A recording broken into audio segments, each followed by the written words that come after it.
नमस्कार, आप देख रहे हैं कैपिटल टीवी की स्पेशल स्टोरी और मैं हूं आपके साथ रोहित कुमार।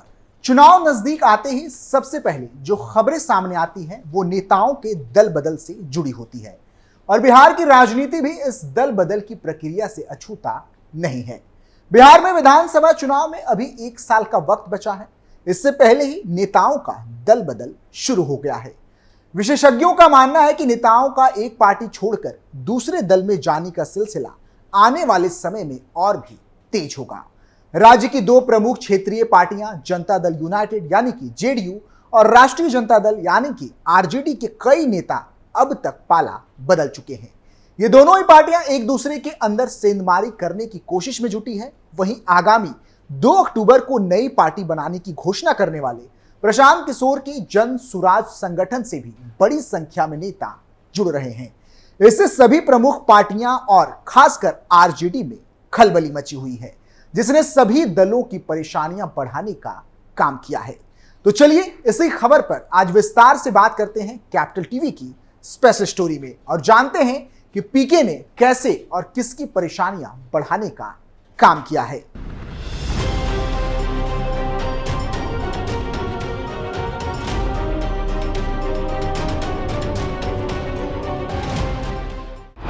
बिहार में शुरू हुई सेंधमारी, चुनाव से पहले मची खलबली, दल बदल ने बढ़ाई टेंशन, पीके के आने से मचा घमासान। इस महीने की शुरुआत में समस्तीपुर से आरजेडी के कई नेताओं ने पाला बदलकर जेडीयू का दामन थामा। अब मंगलवार को आरजेडी ने जेडीयू में सेंधमारी की और नालंदा से मुख्यमंत्री नीतीश कुमार की पार्टी के कई नेता लालू एवं तेजस्वी के खेमे में चले गए।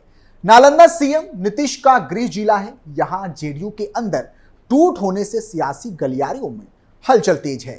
इससे पहले 4 अगस्त को भी झारखंड के दिग्गज नेता सरयू राय ने औपचारिक रूप से जेडीयू की सदस्यता ली थी। उन्हें बिहार के मुख्यमंत्री नीतीश कुमार के करीबी नेताओं में गिना जाता है।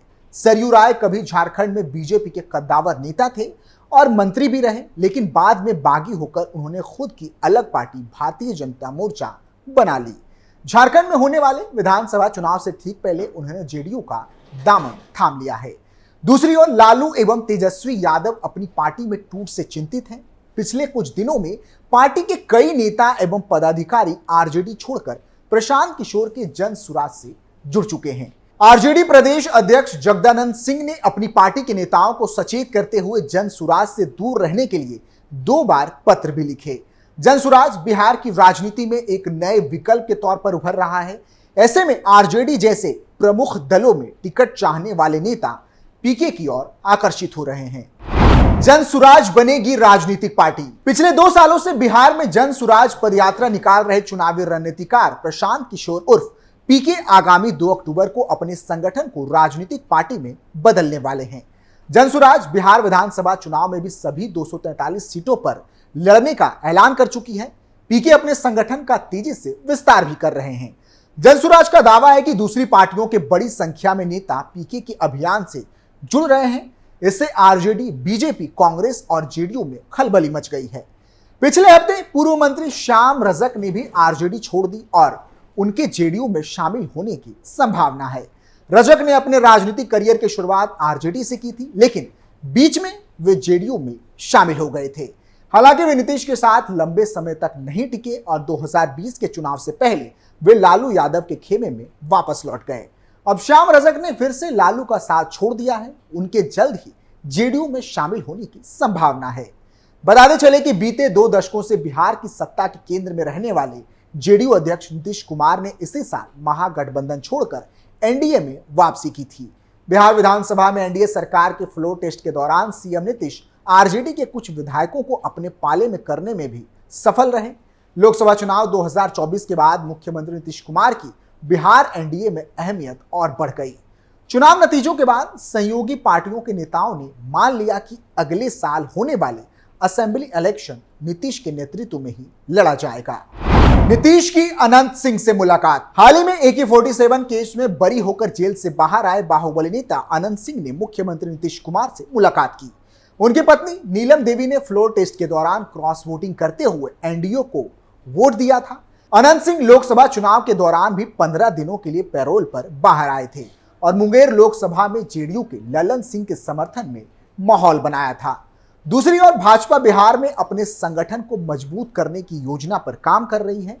हिंदी पट्टी में यह एकमात्र राज्य है जहां उसे अपने दम पर सरकार बनाने में संघर्ष करना पड़ा है। भाजपा की योजना 1 करोड़ सदस्य बनाने और एनडीए का विस्तार करने की है। फिलहाल बीजेपी की नजर एनडीए से अलग थलग चल रहे पशुपति पारस गुट वाली रालोजपा और मुकेश सहनी की विकासशील इंसान पार्टी यानी कि वीआईपी पर है। बीजेपी प्रदेश अध्यक्ष दिलीप जायसवाल ने पूर्व केंद्रीय मंत्री पशुपति पारस से मुलाकात की, जिन्हें लोकसभा चुनाव के दौरान चिराग पासवान के कारण नजरअंदाज कर दिया गया था। इसके बाद पारस दिल्ली में गृह मंत्री अमित शाह से मुलाकात भी की। सूत्रों का कहना है कि बीजेपी विधानसभा चुनाव से पहले बिहार में चीजें ठीक करने में लगी है। इस साल होने वाले 4 सीटों पर उपचुनाव में बीजेपी अपने संबंधों को मजबूत कर सकती है। भोजपुर जिले की तरारी सीट से विधायक रहे बाहुबली सुनील पांडे पारस की पार्टी छोड़कर हाल ही में बीजेपी में शामिल हुए। इससे पशुपति पारस खुश नहीं है। बीजेपी के सामने लोजपा के दोनों गुटों को साथ लेकर चलने की चुनौती है। चिराग पासवान ने बढ़ाई बीजेपी की टेंशन। चिराग की पार्टी एनडीए का हिस्सा है। वह खुद नरेंद्र मोदी सरकार में बहैसियत मंत्री शामिल हैं। इसके बावजूद तकरीबन 3 महीने के एनडीए सरकार के कार्यकाल में चिराग पासवान के बयान आचरण से नहीं लगता कि वे नरेंद्र मोदी के हनुमान है। जिन दिनों चिराग पासवान अपनी पार्टी लोजपा में टूट के बाद अकेले पड़ गए थे, वे अपने को नरेंद्र मोदी का हनुमान बनाते थकते नहीं। मोदी भी उनके काफी लाड दुलार देते थे। अब मोदी सरकार के फैसले या एनडीए के स्टैंड पर ही चिराग हमलावर हो गए हैं। एनडीए में रहते हुए उनकी भूमिका विपक्ष जैसी हो गई है। कई बार विपक्षी नेताओं के सुर में सुर मिलाते वे नजर भी आते हैं। कांग्रेस के नेतृत्व में बना इंडिया ब्लॉक जातिगत जनगणना की मांग कर रहा है। इसके लिए राहुल ने नरेंद्र मोदी पर तंज भी कसा कि जाति जनगणना रोकने की सोचना महज सपना के सिवा कुछ नहीं होगा। उनके इस सुर में केंद्रीय मंत्री चिराग पासवान ने भी सुर मिलाए थे। जातिगत जनगणना का समर्थन और अकेले विधानसभा चुनाव लड़ने की उनकी घोषणा मोदी सरकार और भाजपा के खिलाफ उनके ताजा स्टैंड हैं। इससे पहले आरक्षण पर सरकार के स्टैंड के खिलाफ भी रहे। विपक्ष के भारत बंद का समर्थन भी किया। लेटरल एंट्री पर भी विपक्ष के सुर में सुर मिलाए। वक्फ बोर्ड संशोधन बिल पर भी भाजपा के सहयोगी अन्य दलों से चिराग अलग अंदाज में नजर आए। अब सवाल यह है कि आखिर चिराग पासवान चाहते क्या हैं? जाति जनगणना पर विपक्ष से सुर मिलाया। विपक्ष इस मुद्दे को जोर शोर से उठा रहा है। चिराग पासवान ने भी विपक्षी मांग का समर्थन कर सुर में सुर मिला दिया। रांची में सोमवार को हुई अपनी पार्टी की राष्ट्रीय कार्यकारिणी की बैठक के बाद चिराग पासवान इस मुद्दे पर मुखर होकर बोले। उन्होंने कहा कि मेरी पार्टी का नजरिया हमेशा जाति जनगणना के समर्थन में रहा। पार्टी पहले भी अपनी स्थिति स्पष्ट करती आई है, जाति जनगणना होनी चाहिए। चिराग का यह बयान सीधे मोदी सरकार के स्टैंड के खिलाफ नजर आता है। वक्फ बोर्ड संशोधन बिल का विरोध। एनडीए सरकार ने वक्फ बोर्ड संशोधन बिल पेश किया तो विपक्ष ने लोकसभा में खूब हंगामा मचाया। आखिरकार सरकार को विपक्ष की मांग पर इसे संयुक्त संसदीय समिति यानी कि जेपीसी के हवाले करना पड़ा। आश्चर्य तब हुआ जब एनडीए में रहते हुए चिराग पासवान ने भी इसका विरोध कर दिया। विपक्ष की तरह चिराग का यह आचरण तब था जब एनडीए सरकार के 3 महीने भी पूरे नहीं हुए थे।